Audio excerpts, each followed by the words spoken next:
कामचोर बहू। कांता बहन की दो बहुएं थी, बड़ी कल्पना और छोटी प्रिया।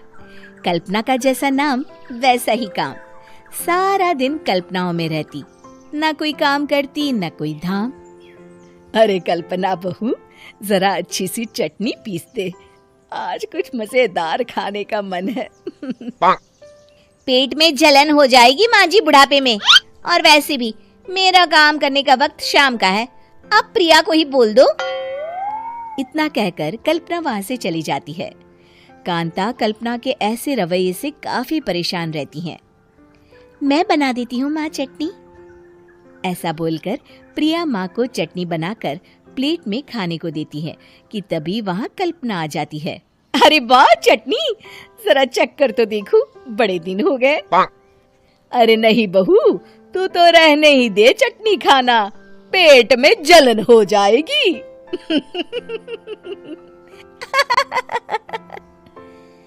इतना कहकर कांता और प्रिया दोनों हंसने लगते हैं। कल्पना सारा दिन या तो मोबाइल में यूट्यूब देखती या फिर सोती रहती। उसका कमरा भी बिखरा और गंदा रहता। एक दिन कल्पना का पति अशोक उससे कहता है, अरे कल्पना, जानवर भी उस जगह को साफ कर लेता है जहाँ वो बैठता है, तुम तो इंसान हो, कैसे इतने गंदे कमरे में रह लेती हो? देखो सारा सामान यहाँ वहाँ बिखरा पड़ा है। ज्यादा अपनी माँ का बोल ना बोलो। हाँ, कमरा तुम्हारा भी तो है, गंदा लग रहा है तो साफ कर लो। पता नहीं तुम्हारे साथ मैं कैसे जिंदगी बिताऊंगा। इतना कहकर अशोक वहाँ से चला जाता है। कल्पना बस खाना खाने कमरे से बाहर आती और फिर से कमरे में चली जाती। इससे कांता बहन काफी परेशान रहती। एक दिन प्रिया कांता से कहती है, माँ, मैं सारा दिन काम करके थक जाती हूँ, आप कल्पना दीदी से कहिए ना कि सुबह और शाम का काम बांट ले, मैं तो अब सिर्फ एक वक्त का ही काम करूँगी। हाँ। अरे तू वो भी ना करना, एक बहू तो कामचोर थी ही, दूसरी भी आ गई काम ना करने के बहाने लेकर। तभी वहाँ प्रिया का पति रमेश आ जाता है। माँ, मैं देख रहा हूँ भाभी कोई काम नहीं करती, प्रिया सारा दिन घर और रसोई का काम करती है, अब कुछ करो ना माँ। कांता मन में कुछ सोचती है और कल्पना के पास जाती है। कल्पना फोन पर मेकअप करना देख रही होती है। कल्पना, तुम सारा दिन बस मोबाइल देखती हो, घर का कोई काम भी कर लिया करो। प्रिया सारा दिन काम करके थक जाती है। आज से मैंने फैसला किया है, एक वक्त का काम तुम करोगी, सुबह का खाना तुम बनाओगी और रात का प्रिया। आप लोगों ने काम को हव्वा बना रखा है। अरे पता नहीं थोड़ा सा ज्यादा काम करने में आप लोग घबरा क्यों जाते हैं। और हाँ, बहुत ज्यादा प्रिया की तारीफ मत करिए मेरे सामने, बड़ी बहू तो मैं ही रहूंगी। मैं कुछ नहीं जानती, कल सुबह मुझे वक्त से खाना चाहिए, रसोई में आ जाना, वरना कल से तुझे खाना नहीं मिलेगा।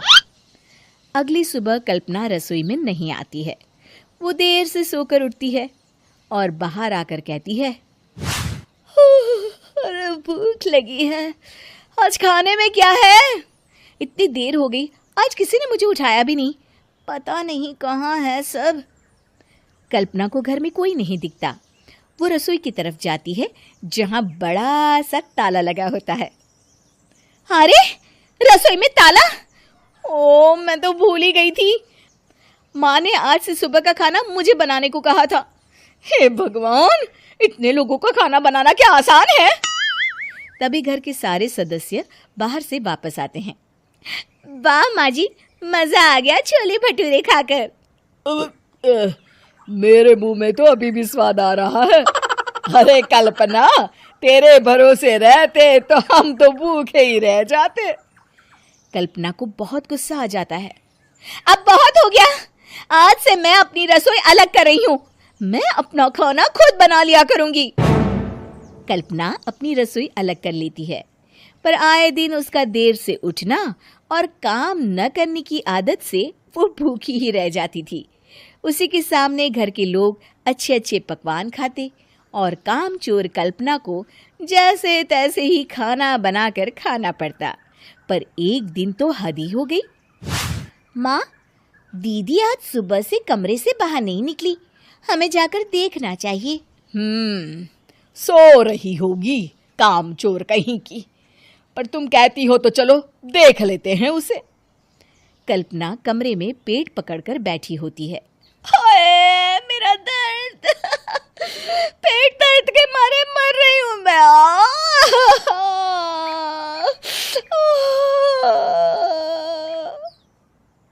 अरे दीदी, क्या हुआ? पेट में दर्द क्यों हो रहा है?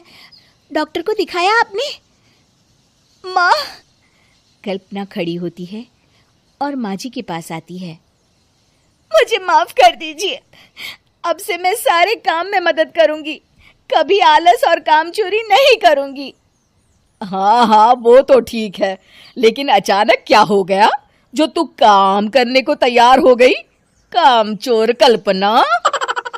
माँ, लगातार बासी और उल्टा पुल्टा खाना खाने के कारण मेरे पेट में इन्फेक्शन हो गया है। काम न करना पड़े इसलिए मैं 2 दिन का खाना एक दिन ही बना लेती थी। बासी और खराब खाना खाने के कारण लेने के देने पड़ गए। पेट में दर्द हो रहा है। चलो अच्छा हुआ, देर आए दुरुस्त आए।